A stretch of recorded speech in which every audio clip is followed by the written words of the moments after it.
Hello friends, welcome to nursing villa. मैं पूजा आपकी अपनी फ्रेंड लेकर आई हूँ आपके लिए एक नया वीडियो जिसमें हम बात करने वाले हैं या फिर पढ़ने वाले हैं अपनी नेक्स्ट यूनिट। जैसे कि फ्रेंड्स आपको पता है हम अपनी मेडिकल सर्जिकल नर्सिंग की क्लासेस स्टार्ट कर चुके हैं ऑनलाइन, जिसमें हम यूनिट 1 एंड यूनिट 2 यानी कि जो भी हमारी कार्डियोवास्कुलर एंड रेस्पिरेटरी डिसऑर्डर्स है वो हम कंप्लीट कर चुके हैं यूनिट 1 एंड 2। एंड अब हम स्टार्ट करने वाले हैं यूनिट 3। जैसे कि मैंने इंट्रोडक्शन में बताया था कि हम गैस्ट्रो इंटेस्टाइनल डिसऑर्डर स्टार्ट करने वाले हैं एंड इट्स मैनेजमेंट। जो भी हम टॉपिक कवर करने वाले हैं वो हम अपने प्रीवियस वीडियो में बता चुके हैं। एंड आज हम पढ़ने वाले हैं पेप्टिक अल्सर। तो फ्रेंड्स देखते हैं हम अपनी डेफिनेशन के साथ पेप्टिक अल्सर क्या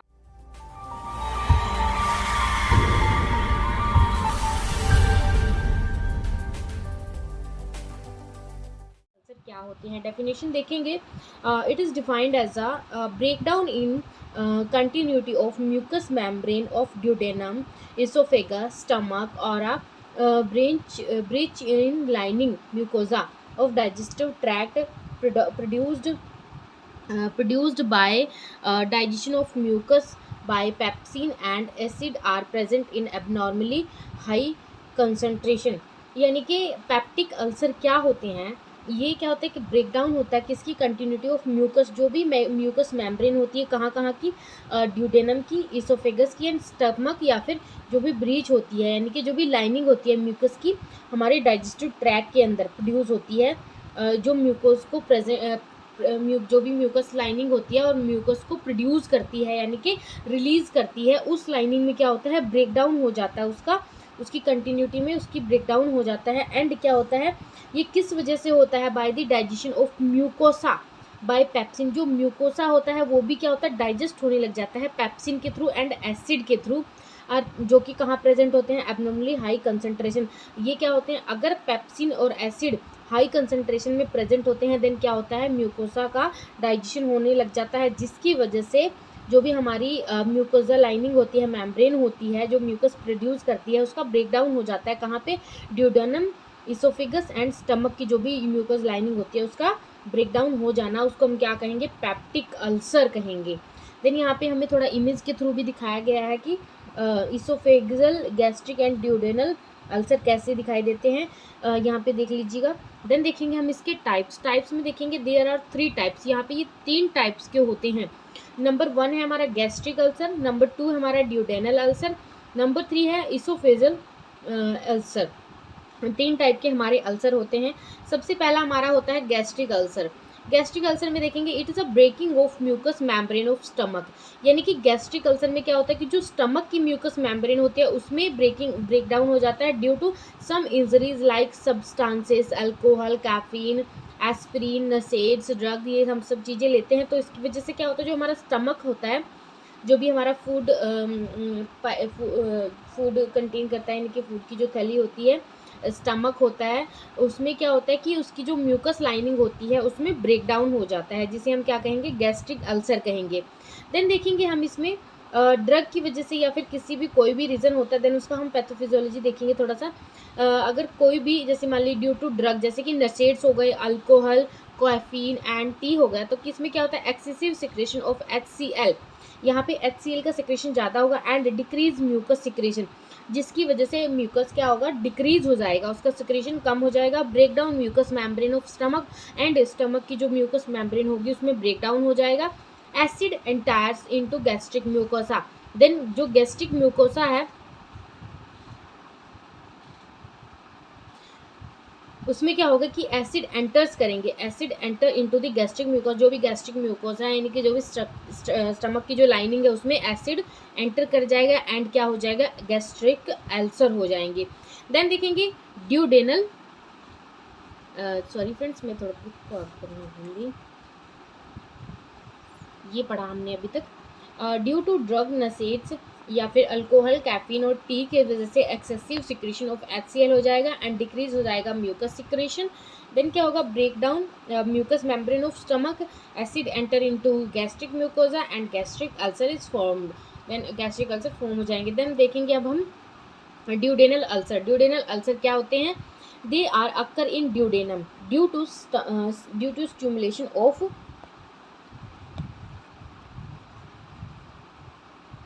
vagus nerve during resting period और फास्टिंग पीरियड। यानी कि यहाँ पे क्या होता है कि ड्यूडेनल अल्सर कब होता है, जब क्या होता है अकर इन ड्यूडेनम, यानी कि ड्यूडेनम के अंदर जब भी अल्सर फॉर्मेशन होता है तो हम इसे ड्यूडेनल अल्सर कहेंगे। और वो क्यों होता है, due to stimulation of vagus nerve. जो भी हमारी वेगस नर्व होती है उससे अगर कोई स्टिमुलेशन मिलता है, किसी भी स्टिमुलेशन की वजह से वह क्या होती है, स्टिमुलेट हो जाती है, देन क्या होता है और ये कब होता है कि रेस्टिंग पीरियड पे, यानी कि अब जब हम कोई भी काम नहीं कर रहे या कुछ भी खा पी नहीं रहे या फिर फास्टिंग हमने फास्ट रखा, उस टाइम पे जब भी वेगस नर्व का स्टिमुलेशन होता है देन क्या होता है, ड्यूडेनल अल्सर होता है। इसका पैथोफिजियोलॉजी थोड़ा इस प्रकार है, देखेंगे। ड्यू टू फास्टिंग पीरियड, अगर हम फास्ट पे मान लीजिए हम कुछ भी खा पी नहीं रहे हैं तो क्या होगा, स्टिमुलेशन ऑफ वेगस नर्व, उस टाइम पे वेगस नर्व का क्या होगा, स्टिमुलेशन हो जाएगा। इंक्रीज गैस्ट्रिक सिक्रेशंस, जो भी गैस्ट्रिक सिक्रेशंस होंगी वो क्या हो जाएंगी, इंक्रीज हो जाएंगी। देन क्या होगा, HCl secretions level is increase, HCl भी इंक्रीज हो जाएगा and that lead to duodenal ulcer, जिसकी वजह से ड्यूडेनल अल्सर हो जाएगा। तो ये था हमारा ड्यूडेनल अल्सर। देन देखेंगे हम अपना third oesophageal ulcer. Friends, oesophageal ulcer से पहले हम डिफरेंस देखेंगे, गैस्ट्रिक अल्सर और ड्यूडेनल अल्सर दोनों के बीच का हमारा डिफरेंस क्या है। डिफरेंस देखेंगे हम गैस्ट्रिक अल्सर और ड्यूडेनल अल्सर। गैस्ट्रिक अल्सर में क्या होता है, दे अकर इन स्टमक, ऑब्वियसली है कि गैस्ट्रिक अल्सर हमारा स्टमक में होता है, ड्यूडेनल हमारा होता है ड्यूडेनम में। एंड सेकंड है हमारा गैस्ट्रिक अल्सर जो होते हैं they cause by injury like substances, alcohol, aspirin, NSAIDs and drugs. But जो ड्यूडेनल अल्सर होते हैं these are cause by HCl secretions by vagus nerve stimulation in fasting period. यानी कि दोनों में डिफरेंस पर, एक तो हमारा किस वजह से हो रहा है, कोई भी सब्सटेंस हो गया जैसे कि अल्कोहल, एस्पिरिन, नसेट्स, इनकी वजह से हो रहा है। देन क्या होगा, दूसरा जो हमारा वेगस जो नर्व हमारा उनकी स्टिमुलेशन की वजह से हो रहा है। और वो क्यों हो रही है, क्योंकि HCl का सिक्रेशन बढ़ चुका है। और वो क्यों बढ़ता है, क्योंकि फास्टिंग पीरियड में या कुछ भी फास्टिंग पीरियड में HCl, अगर गैस्ट्रिक हमारा जो भी हमारा गैस्ट्रिक सिक्रेशंस है, मान लीजिए वेगस नर्व स्टिमुलेट हो गई, देन क्या होगा, हमारा जो गैस्ट्रिक सिक्रेशन इंक्रीज हो जाएगा, जिसमें क्या आता है, HCl भी होता है, जिसकी वजह से HCl लेवल इंक्रीज हो जाएगा। और ये कब होता है, फास्टिंग पीरियड के टाइम पे होता है। देन देखेंगे third, pain in left epigastric region in gastric ulcer. जब हमारा गैस्ट्रिक अल्सर होगा देन क्या होगा, हमारा लेफ्ट एपिगैस्ट्रिक रीजन होगा, उसमें पेन होगा। एंड पेन जब ड्यूडेनल में होगा देन क्या होगा, पेन हमारा राइट एपिगैस्ट्रिक रीजन में पेन हमें फील होगा। देन फोर्थ देखेंगे हम अपना, नोजिया इज कॉमन, नोजिया दोनों में कॉमन रहेगा, नोजिया गैस्ट्रिक अल्सर में कॉमन रहेगा एंड ड्यूडेनम में रेयरली रहेगा, कभी हो सकता है या कभी नहीं हो सकता।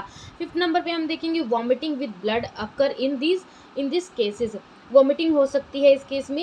एंड ड्यूडेनल में क्या आता है, स्टूल विद ब्लड, स्टूल आ सकता है आपका ब्लड के साथ। 6 नंबर पे आता है हमारा ड्यूडेनल जो भी गैस्ट्रिक अल्सर है, उसमें क्या होगा, वेट लॉस होता है। एंड उसमें क्या होगा, ड्यूडेनल में नो वेट लॉस, इसमें कोई वेट लॉस नहीं होता। 7th में आता है onset of pain after 2 to 4 hours to of taking food, आपने फूड लिया देन उसके 2 से 4 घंटे के बाद आपको पेन हो सकता है। इसमें देखिए, pain start just after taking food, अगर आपका ड्यूडेनल अल्सर है देन आपका जस्ट फूड लेते ही आपको पेन स्टार्ट हो जाएगा। देन देखेंगे 8 नंबर पे, pain is present while hungry, जब हम हंग्री होंगे उस टाइम पे भी पेन हमारा प्रेजेंट होगा, और यहाँ पे क्या होगा कि हमारा पेन एब्सेंट हो जाएगा। 9th में देखेंगे, pain is regular and pain not regular. 10th देखेंगे, मेलिग्नेंसी इज नॉट कॉमन, यहाँ पे 10th में कॉमन है मेलिग्नेंसी।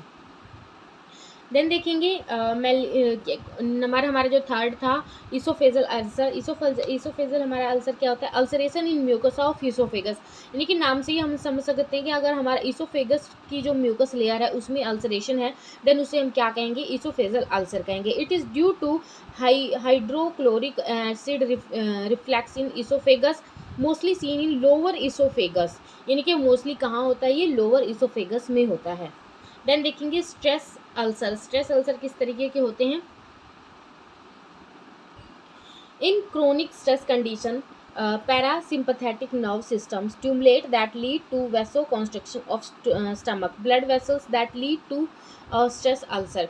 यानी कि क्या होता है कि क्रोनिक स्ट्रेस कंडीशन में क्या होता है, जो पैरासिम्पैथेटिक नर्व्स होती हैं वो स्टिमुलेट हो जाते हैं, जो जिनकी वजह से क्या होता है, वैसो कंस्ट्रक्शन हो जाता है स्टमक में, जो भी ब्लड वेसल्स होते हैं उनका, जिसकी वजह से क्या होता है, स्ट्रेस अल्सर हो जाता है। यानी कि उन पे ब्लड वेसल, जो भी स्टमक के ब्लड वेसल्स उन पे स्ट्रेस पड़ता है, दिन क्या होता है, स्ट्रेस अल्सर फॉर्मेशन हो जाता है। एंड इसके कॉजेज देखेंगे हम, कॉजेज आते हैं हमारे। सबसे पहले आता है हमारा genetic cause, emotional stress, prolonged excessive stress, infection by bacteria, prolonged use of some drug, example NSAIDs, corticosteroids, antiplatelets, excessive intake of caffeine, alcohol, fasting and resting period, ये सब हमारे कॉजेज हो सकते हैं। साइन एंड सिम्टम्स में देखेंगे हम epigastric pain, sign and symptoms में आता है हमारा epigastric pain, hypochondrium region pain, nausea, vomiting, some time with blood, vomiting हमारी कई बार ब्लड के साथ भी आ सकती है, ये हमारे साइन एंड सिम्टम्स हो सकते हैं। देन देखेंगे डिस्कम्फर्ट, डिस्कम्फर्ट भी हो सकता है हमें।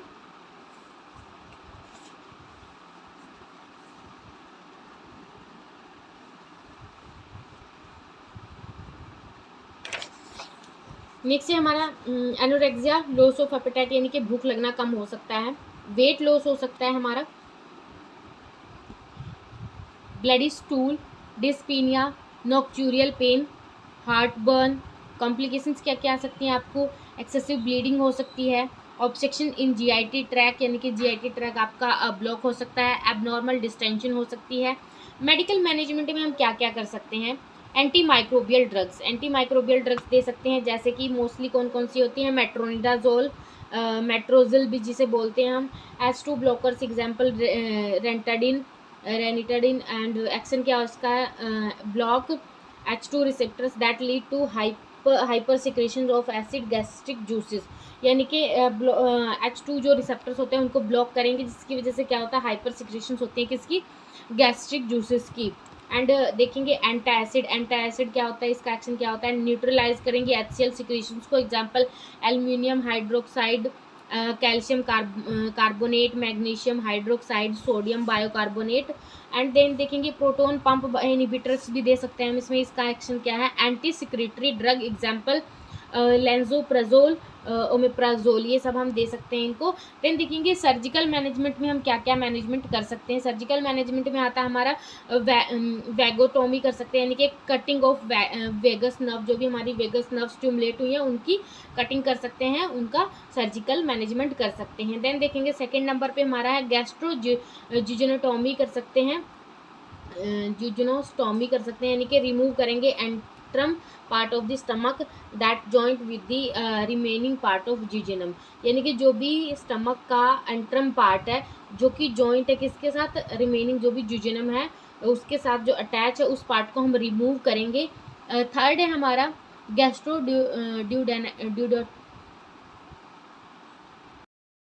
एंड थर्ड देखेंगे हम गैस्ट्रोड्यूडेनोस्टोमी करेंगे, रिमूव करेंगे lower portion of the stomach and joint with the remaining part of duodenum.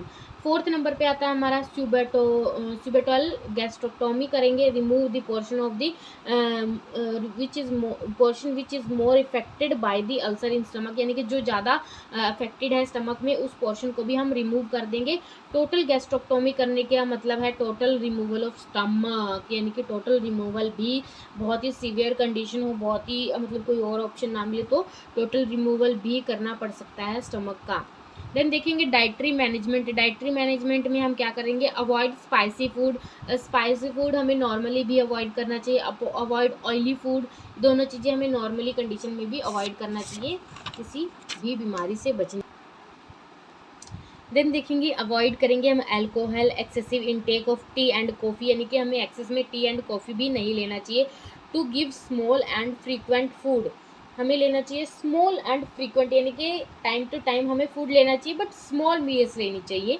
And encourage for more plenty of fluid, हमें ज़्यादा से ज़्यादा पानी पीना चाहिए। नर्सिंग मैनेजमेंट में हम क्या करेंगे, सबसे पहले असेसमेंट आता है, असेसमेंट करेंगे determine severity and location of pain, यानी कि सिवियरिटी कितनी है और लोकेशन क्या है पेन की। देन देखेंगे टेक हिस्ट्री और get knowledge about take history और get knowledge about smoking, alcohol, NSAIDs, यानी कि पेशेंट कुछ ऐसा तो नहीं करता जिसकी वजह से हमारा स्टमक अपसेट हो सकता है, जैसे कि smoking, alcohol, NSAIDs, drugs. Find out any type of bleeding like haematemesis, melaena, ये सब चीज़ तरीके का हमें हिस्ट्री लेनी है, असेसमेंट करना है। देन देखेंगे नर्सिंग डायग्नोसिस में क्या होगा, फ्लूइड नंबर 1 पे fluid volume deficit related to bleeding and vomiting, pain related to ulcer, diarrhoea related to gastrointestinal bleeding और एंटासिड थेरेपी। नॉलेज देखेंगे, knowledge deficit related to physical, dietary and pharmacological treatment.